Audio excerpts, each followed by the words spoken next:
Okay, आइए हम लोग वचन में जाएंगे। उत्पत्ति की किताब, उसका 12, उसका 4। उत्पत्ति 12, उसका 4। लूत के बारे में हम सीख रहे हैं। लूत के जीवन से हमको कुछ सीखना, जो अब्राहम का भतीजा था, उसके भाई का लड़का। हाँ, उत्पत्ति 12, उसका 4 पढ़ेंगे। यहोवा के वचन के अनुसार अब्राहम चला और लूत भी उसके साथ चला, और जब अब्राहम देश से निकला उस समय वह 50 वर्ष का था। अब्राहम ने परमेश्वर की आवाज सुनी। अब्राहम मूर्ति पूजक था, सच्चा परमेश्वर ने उसको दर्शन दिया, अब वो विश्वासी बन गया। उसके साथ साथ लूत भी था, इसके लिए लूत भी विश्वासी बन गया। अब्राहम के कारण लूत को भी सच्चा परमेश्वर मिल गया। अब हम देखते हैं, लूत भी विश्वासी है। लूत भी पहले मूर्ति पूजक था अब्राहम की तरह, लेकिन अब्राहम को सच्चा परमेश्वर मिला और ये उसके भाई की तरह उसके साथ में रहता था, इसके लिए लूत को भी सच्चा परमेश्वर मिल गया, वो भी विश्वासी बन गया। ओके, अभी हम जाते हैं 13वां अध्याय में एक बात हो जाती है। वो बात क्या हो जाती है? अब्राहम की संपत्ति अलग है, लूत की संपत्ति अलग। अब्राहम की बहुत सारी भेड़ बकरियां हैं, लूत की भी भेड़ बकरियां हैं। तो हुआ ऐसा, लूत की भेड़ बकरियां इतनी सारी थी, इसकी भी भेड़ बकरियां इतनी सारी थी।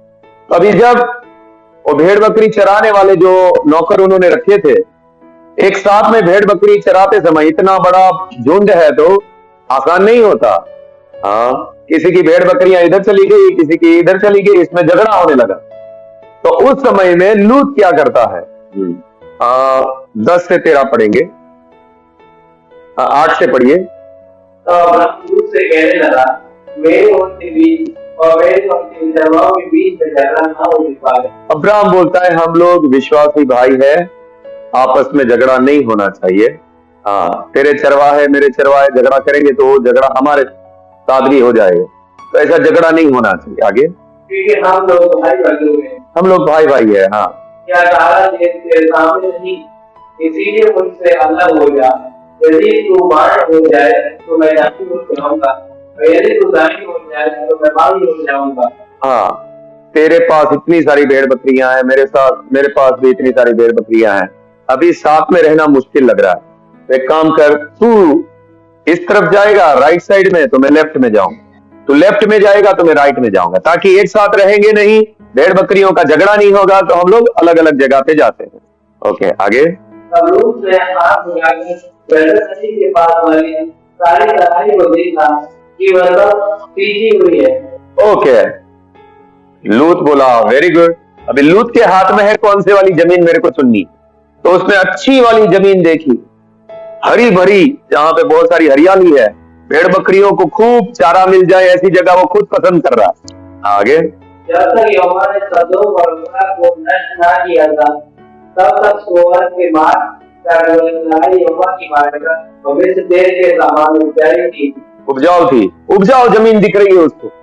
बहुत अच्छा, ये अच्छा लग रहा है। हाँ, फिर इसलिए लोग अपने लिए जगत की लड़ाई को चुन के पूर्व की ओर चला और वे एक दूसरे से अलग हो गए।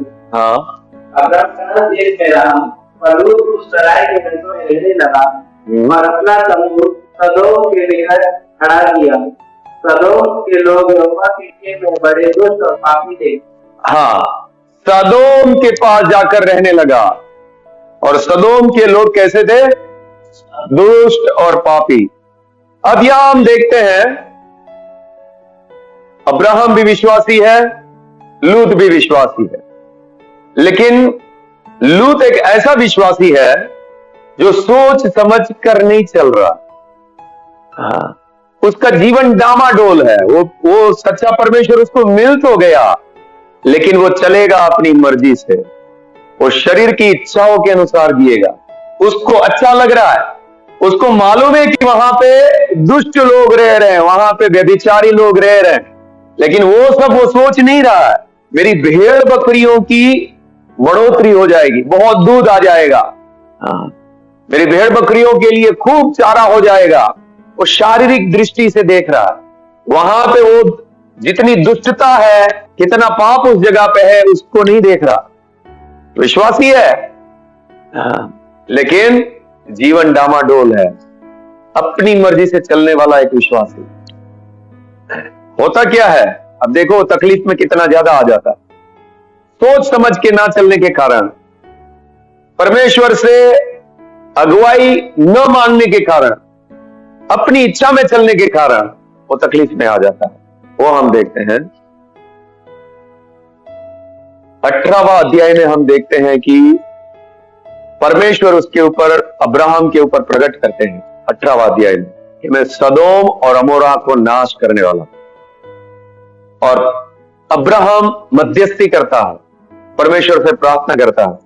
हाँ, वो आप लोगों ने देखा होगा कि वहां पे 30 लोग भी मिल जाए, 30 धर्मी मिलेगा तो भी तू क्या ये सदोम और अमोरा को नाश करेगा, 20 मिलेगा तो भी क्या तू नाश करेगा, 10 भी मिलेगा तो क्या तू नाश करेगा। अब्राहम मुख्य तौर पर मध्यस्थी करने का कारण यही था कि मैं कैसे ना कैसे लूत और उसके परिवार को बचा लूं। वहां पे मेरा भतीजा रहता है और उसके कारण वो पूरा सदोम और अमोरा, वो पूरा शहर बच जाए, इसके लिए वो मध्यस्थी करता है और उसकी प्रार्थना सुनी जाती है।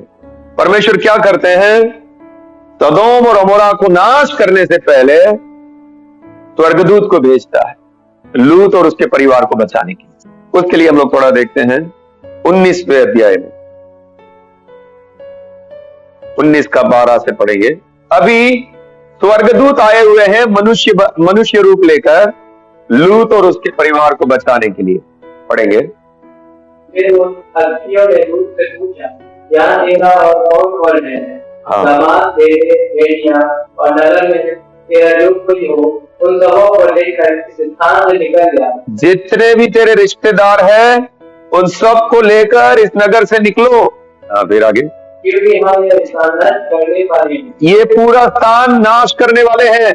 आगे। इसलिए कि इसकी खिलाफ यहोवा के सम्मुख बढ़ रही है। हाँ, क्योंकि यहाँ पे बहुत ज्यादा पाप हो रहा है, इसके लिए परमेश्वर ने ठान लिया है कि इसको नाश किया जाएगा। ओके, अभी 15 से पढ़िए।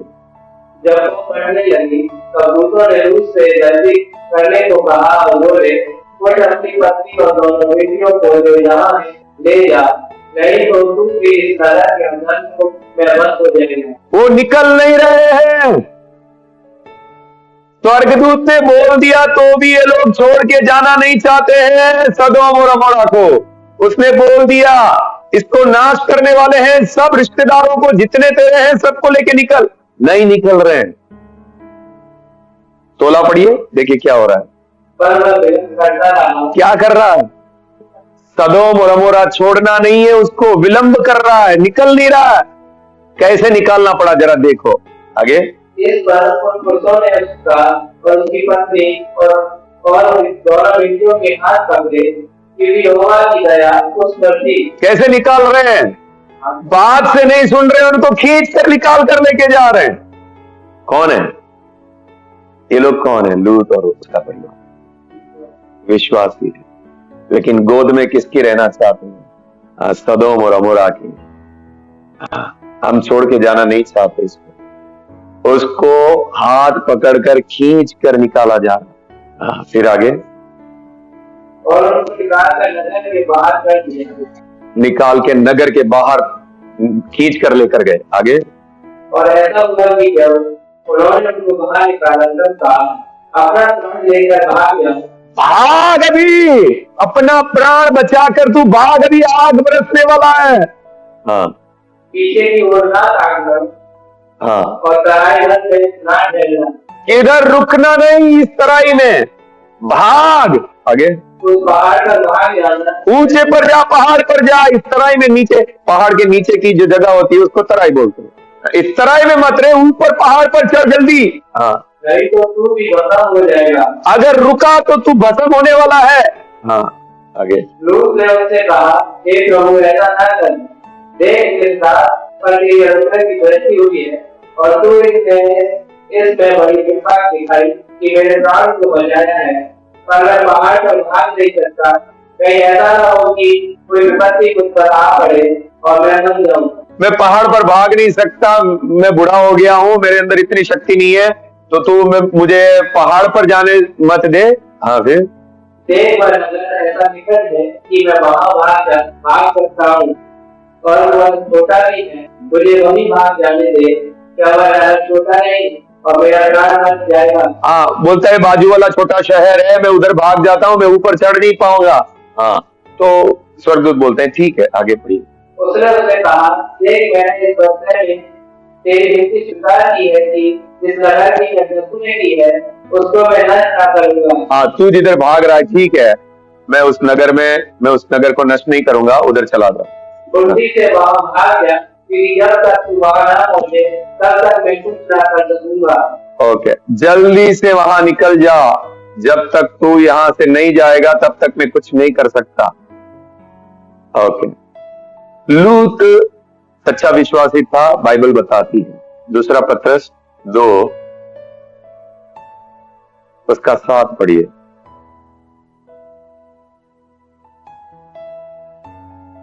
और धर्मी दूत को जो अदलियों के कारण से बहुत दुखी था, छुटकारा दिया। कैसा लूत?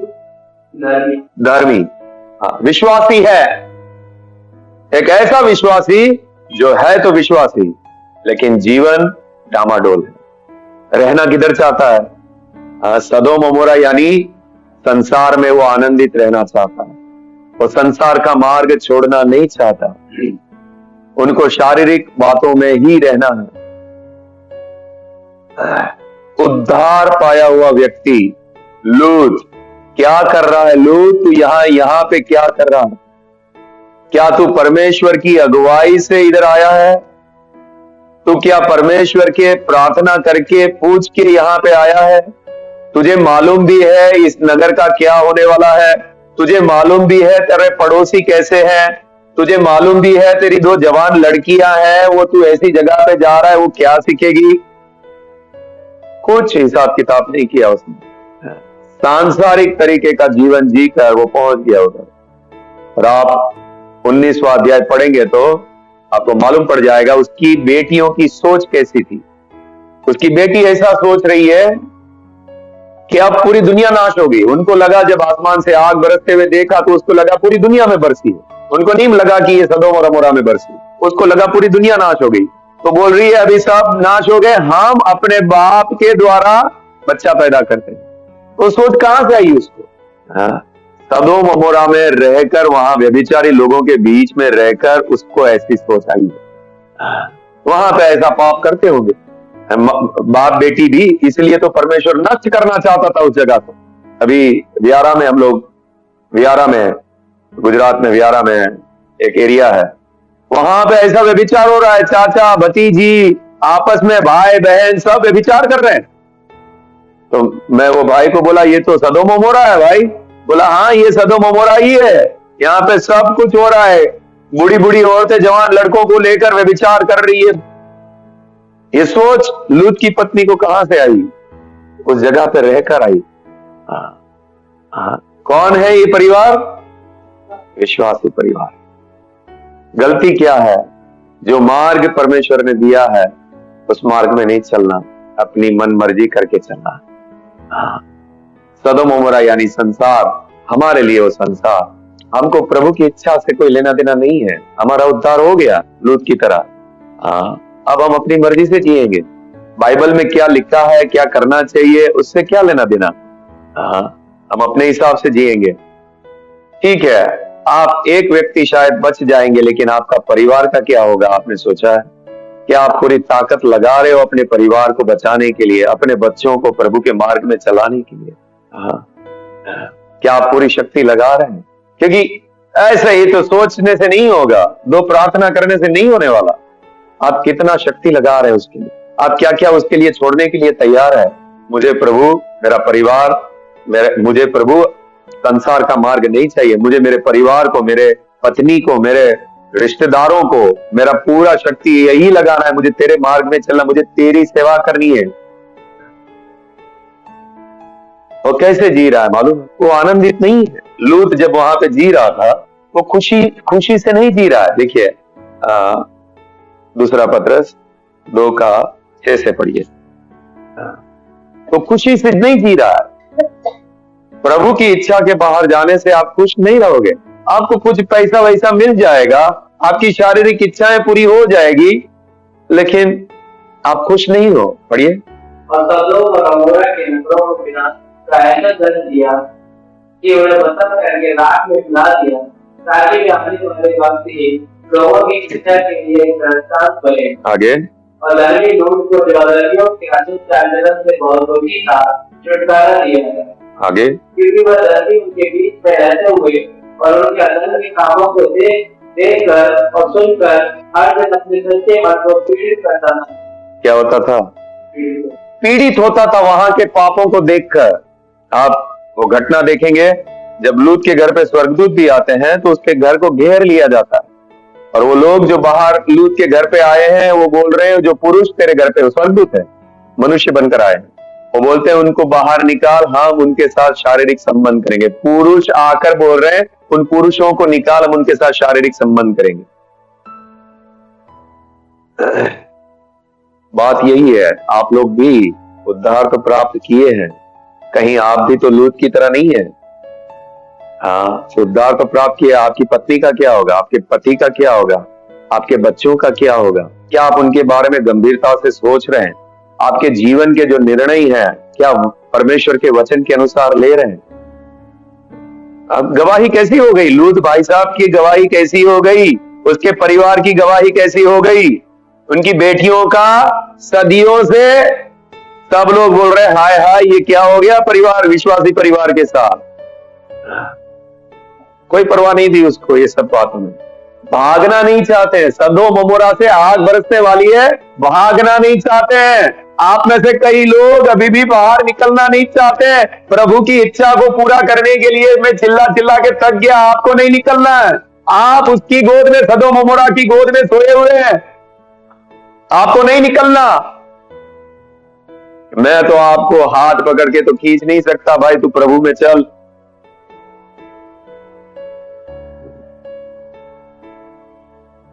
आपके पीछे फाड़ खाने के लिए सिंह की तरह कोई पीछे पड़ा हुआ है।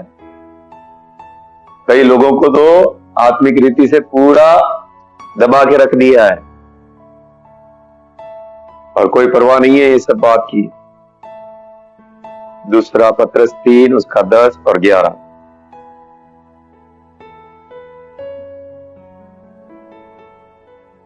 परंतु प्रभु का दिन चोर के समान आ जाएगा।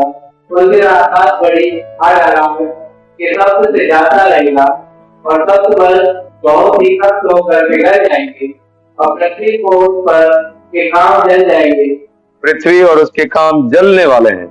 आपके पास जितना सोना है जलने वाला है, आपके पास जितना भी प्रॉपर्टी है जलने वाला है।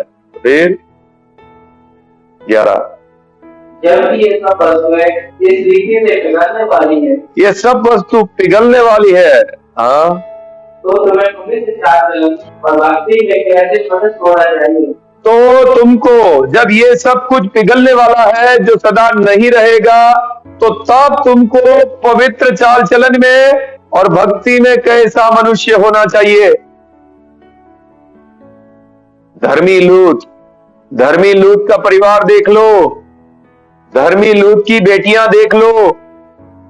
धर्मी लूत संसार की गोद में है, निकलना नहीं चाहता। बार बार उसको बोला जा रहा है जल्दी निकल, आग बरसने वाली है, नहीं निकलना चाहता। विश्वासी है। एक विश्वासी को जीवन के फैसले वचन के आधार पे लेने चाहिए। एक विश्वासी को वो जो कुछ भी कर रहा है उसको प्रार्थना सहित परमेश्वर से पूछना चाहिए। वचन क्या बोलता है? सेवकों की सलाह लेनी चाहिए, गंभीर विश्वासियों की सलाह लेनी चाहिए। मेरे एक कदम गलत उठाने से कुछ गलत ना हो जाए। प्रार्थना